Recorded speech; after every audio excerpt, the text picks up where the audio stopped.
बिस्मिल्लाहिर्रहमानिर्रहीम। अब प्रोसेस की बात करते हैं तो हम यहाँ दो प्रोसेस छेड़ते हैं, एक को इडियाबिक प्रोसेस और एक साइक्लिक प्रोसेस।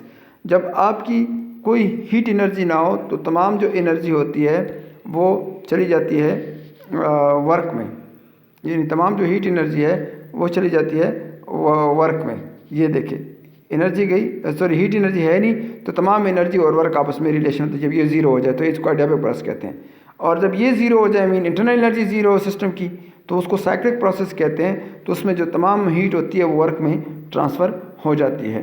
अब सेकेंड लॉ ऑफ थर्मोडायनेमिक्स ये कहता है state that entropy of any isolated system is always increase.